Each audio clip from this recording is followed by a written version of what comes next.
RL Location Automobile. Pour toutes vos locations de voitures et utilitaires en Guadeloupe, faites appel à RL Location Automobile. Avec RL Location Automobile, réservez en toute tranquillité, 7 jours sur 7, 24 heures sur 24. RL Location vous propose une large gamme de voitures et d'utilitaires au meilleur prix sur le site internet www.rl-location.com. RL Location, c'est aussi l'assistance et la livraison. Pour tout renseignement, contactez-nous au 05 90 106 687. RL Location Automobile, la location en toute simplicité. Attention, chez RL Location offre exceptionnelle en ce moment pour un véhicule catégorie A, minimum 10 jours, 12 € par jour. Un véhicule catégorie B, minimum 10 jours, 18,90 par jour. Guadeloupe, actualité. C'est sans surprise que la motion de censure de la NUPES a été rejetée par l'Assemblée. Malgré les renforts des députés Rassemblement National, les 239 votes favorables restent insuffisants. Le budget de la sécurité sociale passé à coût de 49,3 restera donc en l'état. Et pas de jaloux, vu que la motion de censure du Rassemblement National a elle aussi été rejetée, ainsi que celle des écologistes. Et ce week-end, les militants du LKP ont manifesté dans les rues de Pointe-à-Pitre. Ils dénoncent les problèmes de distribution en eau potable et la vie chère. L'occasion aussi de revenir sur la réintégration des soignants suspendus depuis plus d'1 an maintenant. Le reportage.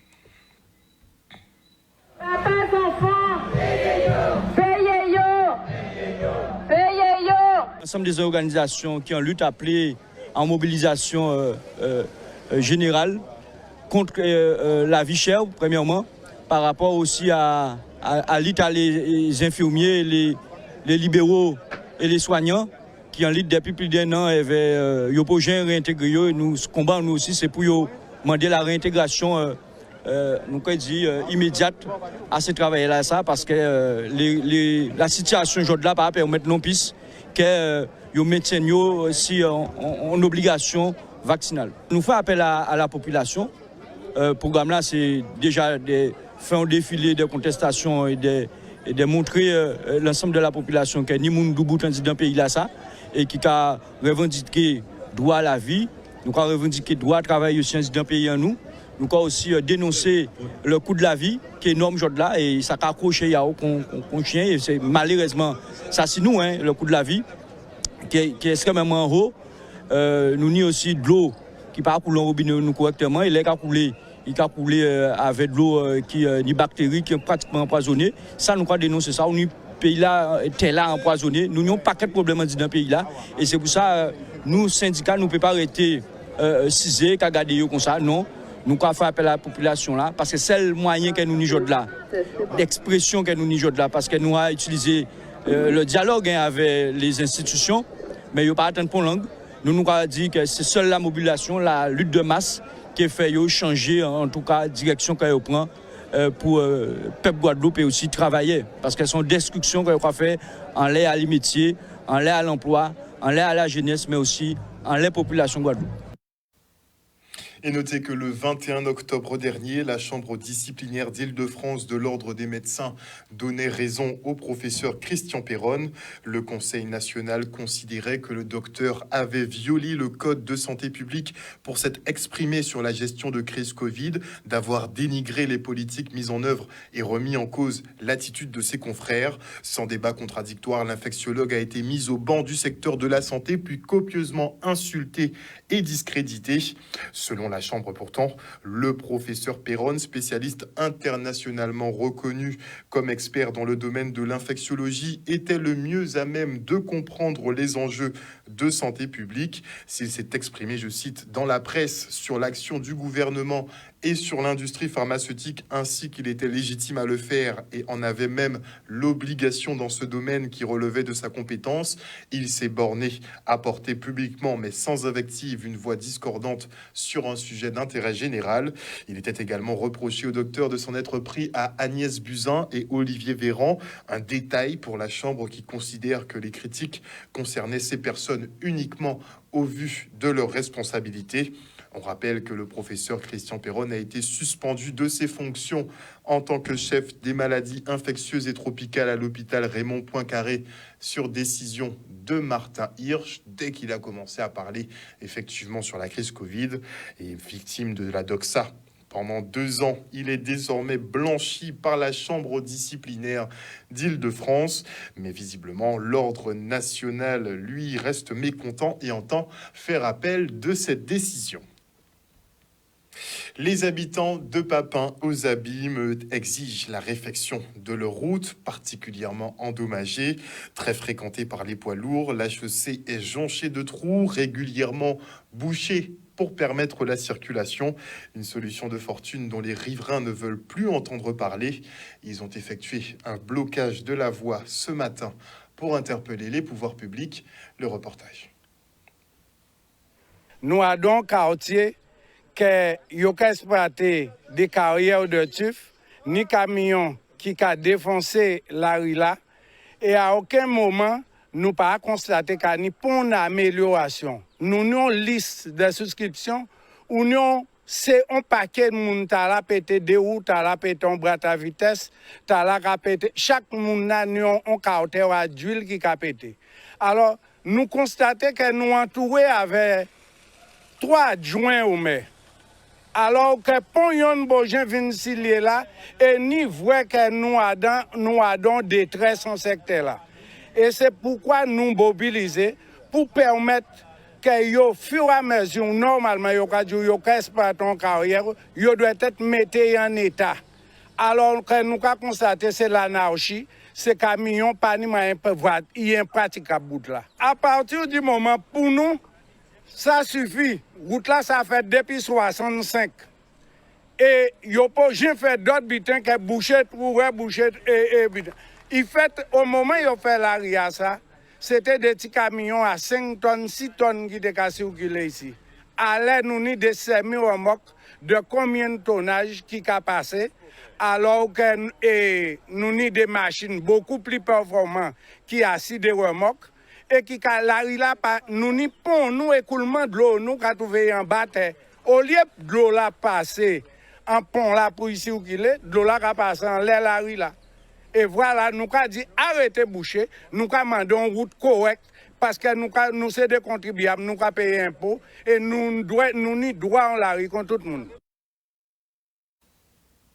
Et on se rend au Gipraspec pour la journée de coordination en santé. Entre déserts médicaux et manque de spécialités, les parcours de soins sont très complexes en Guadeloupe. Alors pour améliorer la prise en charge des patients, eh bien, les professionnels du secteur travaillent de concert et entendent communiquer davantage. Regardez. Pour le GIP, c'est très très important puisque le GIP a, qui est aussi maintenant un dispositif d'appui à la coordination, suite à la signature par le DGDRS de la convention en installant, a besoin aussi de réunir tous les acteurs de santé du territoire pour partager sur ce que c'est la coordination d'appui et voir dans quelle mesure on va commencer à travailler ensemble, un peu plus que ce qu'on faisait auparavant, pour répondre aux besoins des patients et faciliter le cheminement dans leur parcours. Parce que les parcours sont souvent complexes en Guadeloupe, plus complexes qu'ailleurs, puisque la mesure n'a pas toujours à proximité l'ensemble de l'offre de soins et les patients ont besoin des fois qu'on les aide, les professionnels ont besoin aussi qu'on aide les patients et qu'on les aide aussi à dégager du temps pour des actes autres. La démocratie en santé, c'est cette démarche qui consiste à faire en sorte que l'ensemble des acteurs qui concourent à la santé sur un territoire puissent se mettre ensemble pour pouvoir apporter leur connaissance, apporter leur expertise. Et les représentants des usagers, les usagers eux-mêmes, font partie de ces acteurs-là. On l'oublie trop souvent. Nous sommes partie prenante, si vous voulez, de l'organisation du système de santé en Guadeloupe. Il est important pour notre association d'être présent aux journées de la coordination en santé pour la Guadeloupe et les îles du Sud, tout simplement parce que nous représentons des professionnels de terrain. Nous représentons également une force susceptible de discuter, négocier et construire avec les ARS, mais également les représentants de l'État, comme le ministère de la Santé, la Direction générale de la cohésion sociale ou la Caisse nationale pour la santé et l'autonomie. Ça va aider pour beaucoup, parce qu'on a aussi un désert médical, certes, mais on a aussi quelquefois une méconnaissance des acteurs et des professionnels qui sont présents sur le territoire. Et le fait de travailler tous ensemble, ça va permettre à la population, parce que j'ai pas aussi une mission d'information, à la population, mais aussi aux professionnels de mieux se connaître et de savoir des fois ce qu'ils ont à côté et dont ils manquent et qui ne savent pas qu'ils ont la possibilité de pouvoir y recourir assez facilement. Donc ça devrait contribuer quelque part à fluidifier les parcours beaucoup plus qu'aujourd'hui. Un reportage signé Olivier Félix. Et à l'occasion d'Octobre Rose, le Centre communal d'action sociale de la ville de Trois-Rivières organisait une conférence sur le bien manger. Prévenir le cancer, c'est déjà avoir une bonne hygiène de vie, à commencer par ce que l'on ingère. Le reportage. Soirée pleinement réussie dans la mesure où nous avons quand même eu une soixantaine de participants à cette conférence sur le bien manger sur notre territoire Guadeloupe, donc avec un parallèle avec les produits de France, avec certaines habitudes alimentaires et des pratiques à privilégier justement pour prévenir toutes les incidences sur la santé et donc les risques de maladie et notamment les risques aussi de cancer. La lutte contre la prévention du cancer passe par plusieurs axes. Alors la palpation, le dépistage, écouter son corps, avoir une certaine hygiène de vie et aussi un équilibre alimentaire. Le lien, il est là. Il s'agit pour pouvoir favoriser sa santé et garantir un équilibre, pouvoir associer ça. Donc il était important qu'une action soit proposée autour de l'alimentation. Effectivement, depuis 1 an, je consomme un peu plus de légumes et avec les conseils avisés de Madame, dont j'oublie, Laurent, je crois, Madame Laurent, eh bien, je tâcherai de faire mieux. C'est sûr que nous sommes dans des contingences locales qui font que c'est difficile parce que les prix des légumes flambent, le porte-monnaie souffre. Mais que voulez-vous, la santé quand même n'a pas de prix comme on dit, donc ferons l'effort de faire je ferai quant à moi l'effort de faire le mieux possible et de divulguer effectivement ces informations autour de moi. L'important déjà, c'est d'être sensibilisé, c'est d'être alerté. Et je pense que si ces personnes se sont déplacées, c'est qu'elles se questionnent déjà sur leurs propres habitudes. C'est vrai que lorsque le corps prend de l'âge, lorsqu'il vieillit, le métabolisme aussi change. Et nous avons justement eu une question de cet ordre. Donc je pense que les personnes, les participants à tout âge, ont pu ressortir avec des informations suffisantes. Lorsque nous voyons la qualité des échanges et les nombreux échanges qu'il y a eu entre l'intervenant, Madame Laurent, et le public, nous pouvons pleinement dire que l'objectif est atteint. Et on se rend à Saint-Claude où l'on sensibilisait au cancer du sein par le biais de la marche. Regardez. Saint-Claude, ville de bien-être, ville de santé. Donc nous avons mis en place ce dispositif pour permettre justement en toute sécurité, puisque la portion de la route est fermée, de permettre aux habitants de Saint-Claude et d'ailleurs, puisqu'on a des personnes qui viennent aussi d'ailleurs, du sud Basse-Terre, de venir marcher en toute quiétude. Et puis il y a aussi ce moment de convivialité. Donc c'est un dispositif qu'on a déjà bien expérimenté aujourd'hui. Nous avons décidé de marcher en rose pour le cancer du sein. Nous sommes là pour cette marche de 5 km. On remercie d'ores et déjà tous les marcheurs et marcheuses qui se sont inscrits. Et voilà, nous sommes là pour apporter une information, faire de la prévention. Et nous sommes là pour les familles guadeloupéennes et surtout pour qu'ils prennent soin de leur santé. Nous avons également mis en place des ateliers autopalpation aujourd'hui, juste avant la marche, afin que tout le monde puisse être sensibilisé à cette cause. Nous aimerions vraiment à la Ligue que tout un chacun prenne sa santé en main, la santé de ses seins. C'est important, donc nous incitons vivement à la mammographie et surtout, si vous n'avez pas encore 50 ans, mesdames et messieurs, n'hésitez pas à demander à votre médecin traitant ou à votre gynécologue de vous palper. On voit tout à fait l'ampleur d'année en année, cette vague rose justement qui submerge les villes et les pays. Moi je trouve ça magnifique et de prendre conscience que ça peut nous arriver à toutes, voilà. Et très investis dans la lutte contre le cancer du sein, les Amazones de Guadeloupe ont désormais un lieu d'accueil pour les femmes, un nouveau local mis à disposition par le Rotary Club qui fait preuve d'une grande générosité ces temps-ci. Le reportage. Nous avons décidé au niveau du Rotary d'apporter un grand soutien à l'association Les Amazones. Les Amazones Guadeloupe sont à la recherche d'un nid, c'est-à-dire d'un lieu qui soit en capacité d'accueillir des femmes qui sont victimes du cancer du sein, un lieu d'accueil, un lieu d'écoute, un lieu tout simplement qui leur permette de se ressourcer, de se retrouver. Il n'existe pas de nid en Guadeloupe. Les Amazones au niveau national ou sur d'autres îles disposent d'un tel lieu et donc nous avons décidé ce soir de frapper un grand coup, à la fois pour alerter, sensibiliser nos institutionnels sur la nécessité de trouver ce lieu et aussi de collecter des fonds au travers de cette soirée de bienfaisance pour pouvoir permettre justement à ce lieu d'être tout simplement aménagé avec les équipements nécessaires. Nos dernières actions les plus chaudes ont été après Fiona, de distribuer des cartables et trousses reconstituées avec l'aide du rectorat et de distribuer de quoi réaménager certaines maisons en frigidaires, sommiers, matelas, surtout sur la côte sous le vent. Et là, nous sommes en accompagnement de l'association Amazon qui a besoin de se trouver un nid, comme elles disent, c'est-à-dire un endroit pour se retrouver et pour l'aménager. Je remercie le Rotary pour ce merveilleux spectacle, je dirais, et bien sûr d'avoir pu réunir en fait tous ces donateurs en fait autour de nous, mais aussi tous ces partenaires autour de nous qui vont nous aider parce qu'aujourd'hui en fait, tels des oiseaux, nous avons besoin aussi de notre nid pour nous construire et nous reconstruire un pôle ressources pour pouvoir en fait aider les Amazones, mais aussi aider les aidants et aider ces enfants aussi en souffrance. Et c'est important aujourd'hui qu'il y ait ce nid. Mais j'invite d'ailleurs d'autres donateurs, d'autres partenaires, d'autres entreprises en fait à nous rejoindre, à nous aider à avoir en fait ce nid, à l'aménager et pouvoir en fait pérenniser aussi nos actions à venir et futures. Entreprise guadeloupéenne qui, aux côtés de la CCI, se prépare pour l'opération Route du Rhum 2022. Avec son pavillon de 1000 m² d'exposition à Saint-Malo, l'archipel Guadeloupe sera au cœur des festivités. Un espace qui sera dédié notamment aux productions locales, bien évidemment. Le reportage. La présentation officielle de la Route du Rhum par la Chambre de commerce des îles de Guadeloupe.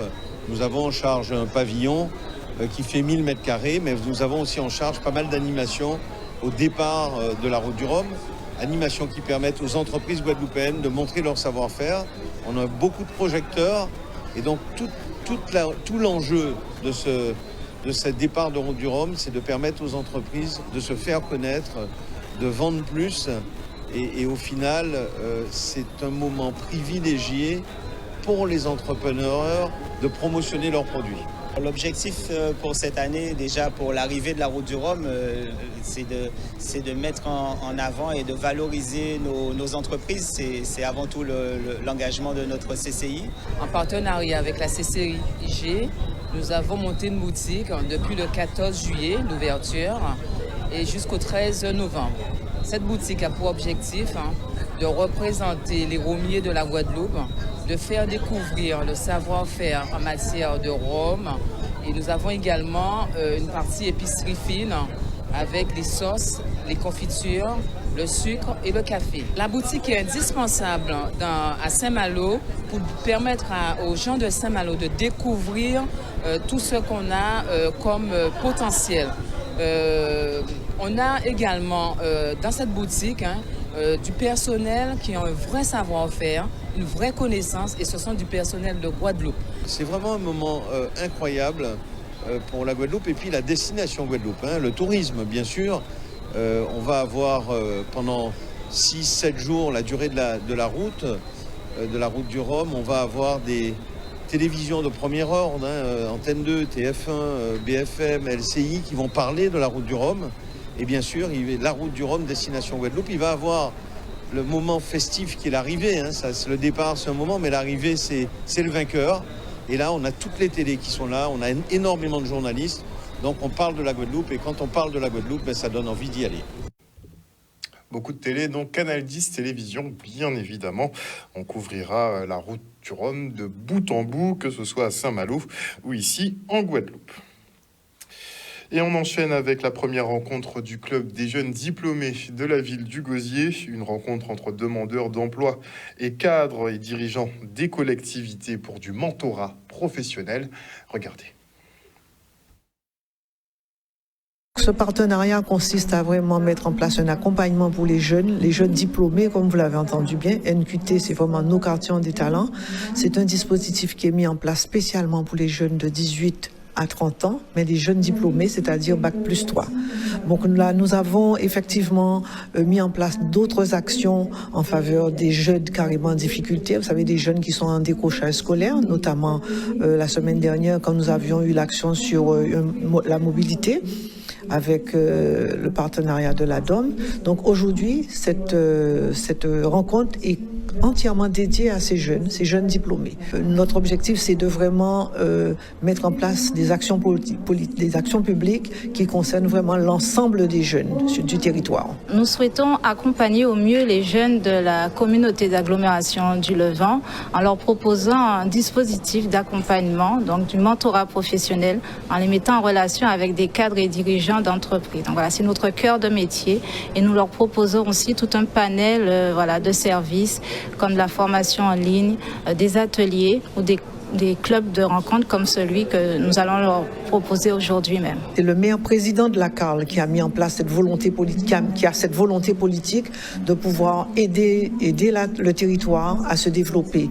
Parce que le territoire, à travers l'insertion des jeunes, c'est aussi le développement économique. Donc en fait, on a un public très ciblé, donc les jeunes diplômés, en tout cas les diplômés d'un Bac+3 de moins de 30 ans et qui ont un Bac+3 surtout qui a été validé. Donc après, bien entendu, on a un master, on recherche une alternance, un stage. Nous les accompagnons avec grand plaisir. Aujourd'hui, je suis venue parce que je voulais trouver des opportunités d'emploi, stage, par rapport à mon cursus universitaire, pouvoir trouver un emploi, un stage pour plus tard. Nous essayons justement de répondre à leurs attentes.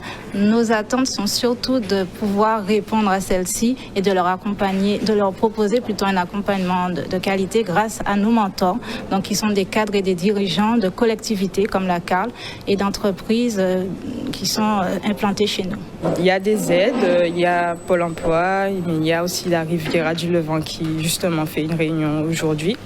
Et je pense que toutes ces aides-là vont pouvoir m'aider à trouver quelque chose. Et là, nous allons parler de Tibouin créole avec le Mogogo à Lucky Besséjour. Mogogo, Mogogo Liki, Mogogo. Kaki Mogogo. Mogogo, c'est mot qui sonne même son, qui marqué même gens qui pas dit même piquet. Antonio a dit.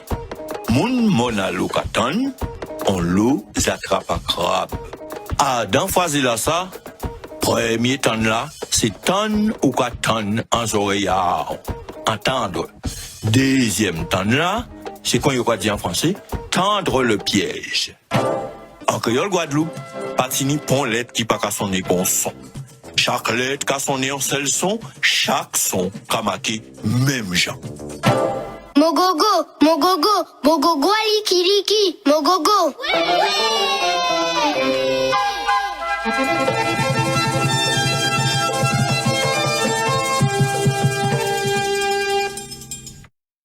Alors, bien bonsoir Likibé. Bien, bonsoir. Alors, kaki les Mogogo. Aïe. Eh bien, on va arriver nous aujourd'hui là. Peut-être pour nous permettre gens qui pas au courant, mettre au courant. Eh bien, nous reportons un coup d'œil à si kaki Mogogo. Hein? Et ça t'est tombé bien, on ne peut pas saluer Timouna qui peut témoin voir là quand il a dit Alan, hein, on a cherché Timouna la famille a emmené dans le studio pour nous te faire ça nous voilà là. Hein? Et longtemps, j'ai crois son Timoun longtemps il a attendu tu comprends? Eh bien, chaque matin il joue pour y vivre. Donc nous allons saluer Alan. Très bien. Et Alan, yon maman, yon papa. Le maman, yon papa. Nous allons envoyer bonsoir bayou. On peut dire ça, nous allons saluer yon baba. Et ça, nous sommes là. Et nous avons un coup d'œil après qu'on est là, assis, dessin à Sugar. Ça, nous sommes la Sugar dessinée. Il y a des Sugar dessinée. Et c'est exactement ça, nous avons. Très bien. Ouais, mi photo aïe. Eh ben, voyons. Pendant un homme là, qu'attend, zatrapaille, si nous regardons des dessins à bien, on va voir beaucoup de chapeau à un détail, il qu'attend nos zatrapa crabe. Hein? Donc pendant un homme là, qu'attend zatrapaille, il qu'attend qu'on la chante coquille encore. Ah ouais? Pendant il qu'attend zatrapaille, il qu'attend qu'on la chante. Donc, vous pas cocorico, hein? C'est mais ni coquille. Parce que Napoléon Magloire, à dans le premier 10, Mavounzi, Marcel Mavounzi, enregistré en 1963, il a chanté Coquilloko, ou Coquilla a chanté, il a dit Cocorico. Ok, Coquilloko. Coquilloko, Coquilla a chanté. Ça belle tout bon, donc tu es bien fait de poser la question là. Nous allons partir pour le deuxième Mogogo là. Aïe, aïe, aïe. Regardez, mi photo aïe.